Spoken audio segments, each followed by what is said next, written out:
মহাকাশে খেলা ঘুরিয়ে দিল ভারত। নতুন ঘোষণায় সারা বিশ্ব অবাক। বন্ধুরা, প্রাউড বেঙ্গলির ইউটিউব চ্যানেলে আপনাদের সকলকে স্বাগত জানাই। ভারত স্পেস সেক্টরে একটি উদীয়মান বিশ্ব খেলোয়াড় হিসেবে দ্রুত অগ্রগতি করছে। Indian space research organisation ISRO এর নেতৃত্বে দেশটি গত কয়েক দশকে অসাধারণ সাফল্য অর্জন করেছে। ভারতের স্পেস প্রোগ্রামের শুরুটা হয়েছিল 1960-এর দশকে, যখন ভারত তার প্রথম স্যাটেলাইট আর্যভট্ট 1975 সালে উৎক্ষেপণ করে। এরপর থেকে ইসরো অনেকগুলো গুরুত্বপূর্ণ মিশন সফলভাবে সম্পন্ন করেছে, যার মধ্যে রয়েছে চন্দ্রযান এবং মঙ্গলযান। চন্দ্রযান-1 মিশন ছিল ভারতের প্রথম চন্দ্র অভিযান, যা চাঁদের পৃষ্ঠে জল বিষয়ক সম্ভাব্যতার প্রথম প্রমাণ আবিষ্কার করে।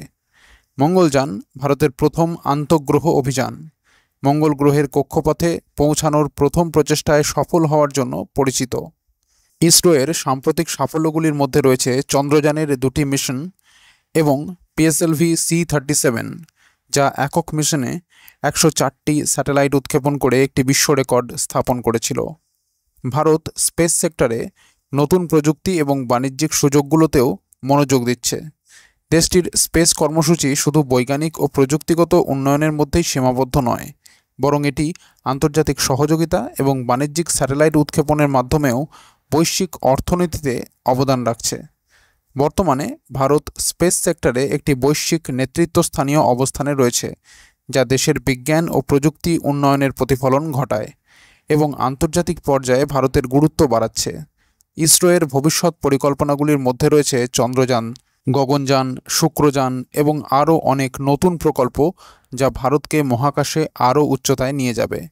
বন্ধুরা, এমত অবস্থায় মহাকাশে খেলা ঘুরিয়ে দিল ভারত। নতুন ঘোষণায় সারা বিশ্ব অবাক। বন্ধুরা, পুরো খবরটি আপনাদের বিস্তারিতভাবে জানাবো, তার আগে ভিডিওটিকে লাইক করে রাখুন এবং চ্যানেলটিকে সাবস্ক্রাইব করে রাখুন এই ধরনের গুরুত্বপূর্ণ খবরাখবর সবার আগে পাওয়ার জন্য।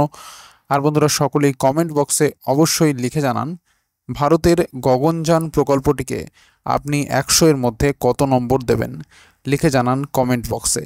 তো বন্ধুরা, চলুন এবার পুরো খবরটিকে বিস্তারিতভাবে এবং গভীরে জেনে নিই। ভারতের কেন্দ্রীয় সরকার বাজেট 2024-এ মহাকাশ অর্থনীতির সম্প্রসারণের লক্ষ্যে 1000 কোটি টাকার একটি ভেঞ্চার ক্যাপিটাল ফান্ড গঠনের ঘোষণা করেছে। এই পদক্ষেপটি মহাকাশ খাতে বেসরকারি সংস্থাগুলির অংশগ্রহণ বাড়াতে সাহায্য করবে, যা আগামী দশকে মহাকাশ অর্থনীতিকে 5 গুণ বাড়াতে সহায়ক হবে। 2020 সালে মহাকাশ খাতকে বেসরকারি সংস্থাগুলির জন্য উন্মুক্ত করার সিদ্ধান্তের পরে মহাকাশ স্টার্টআপের সংখ্যা উল্লেখযোগ্যভাবে বৃদ্ধি পেয়েছে, যা বর্তমানে 200-এরও বেশি। ভারতের লক্ষ্যমাত্রার মধ্যে 2035 সালের মধ্যে ভারতীয় অন্তরিক্ষ স্টেশন স্থাপন এবং 2040 সালের মধ্যে প্রথম ভারতীয়কে চাঁদে পাঠানো অন্তর্ভুক্ত রয়েছে। এই ভেঞ্চার ক্যাপিটাল ফান্ডটি নতুন উদ্ভাবনী মহাকাশ প্রযুক্তি উন্নয়নে সহায়ক হবে। এছাড়া ভারতে 12টি শিল্প পার্ক নির্মাণ মহাকাশ এবং স্যাটেলাইট উৎপাদন শিল্পকে একটি উল্লেখযোগ্য উন্নতি প্রদান করবে। বিভিন্ন স্টেক হোল্ডার যেমন ভারতীয় স্পেস অ্যাসোসিয়েশন, ইনস্পেস এবং বেঙ্গালুরু ভিত্তিক স্টার্টআপ পিক্সেল স্পেসের নেতা বাজেট 2024-25-এর প্রস্তাবনাগুলিকে স্বাগত জানিয়েছেন। তাদের মতে এই উদ্যোগগুলি মহাকাশ খাতের বৃদ্ধি ও উন্নয়নে উল্লেখযোগ্য ভূমিকা পালন করবে। ইনস্পেসের চেয়ারপারসন পবন গোয়েঙ্কা এই ভেঞ্চার ফান্ডের প্রয়োজনীয়তা এবং এর ইতিবাচক প্রভাবের কথা উল্লেখ করেছেন। পিক্সেল স্পেসের সিইও আওয়াইজ আহমেদ বলেছেন যে এই ফান্ডটি উদ্ভাবনী স্টার্টআপ এবং কোম্পানিগুলিকে আর্থিক সহায়তা প্রদান করবে, যা তাদের প্রযুক্তি উন্নয়নে সহায়ক হবে। মে মাসে ইন্ডিয়ান স্পেস রিসার্চ অর্গানাইজেশনের চেয়ারম্যান এস সোমনাথ বলেছেন যে ভারতীয় মহাকাশ শিল্পে বেসরকারি খাতের জন্য একটি উল্লেখযোগ্য সম্ভাবনা রয়েছে। তিনি উল্লেখ করেছেন যে আগামী 5 থেকে 10 বছরের মধ্যে মহাকাশ খাতের মূল্য 9 থেকে 10 বিলিয়ন ডলারে উন্নীত হওয়ার সম্ভাবনা রয়েছে, যা বর্তমানে $2 বিলিয়ন। ভারত 2023 সালে চন্দ্রযান-3-এর মাধ্যমে চাঁদের দক্ষিণ মেরুতে সফলভাবে অবতরণ করেছে এবং আদিত্য L1 সূর্যের উপর প্রথম মহাকাশ মিশন শুরু করেছে। গগনযান-1 মানব মহাকাশ ফ্লাইট, 2024 সালের নিসার পৃথিবী পর্যবেক্ষণ এবং চন্দ্রযান-4 চন্দ্র অনুসন্ধান সহ অন্যান্য গুরুত্বপূর্ণ মিশন পরিকল্পিত হয়েছে।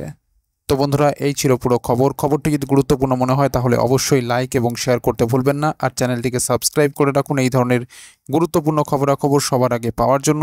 আর বন্ধুরা, সকলেই কমেন্ট বক্সে লিখে জানান ভারতের গগনযান প্রকল্পটিকে আপনি 100-এর মধ্যে কত নম্বর দেবেন, লিখে জানান কমেন্ট বক্সে। তো বন্ধুরা, এখনকার মতো এই পর্যন্তই। সবাই ভালো থাকবেন, অসংখ্য ধন্যবাদ।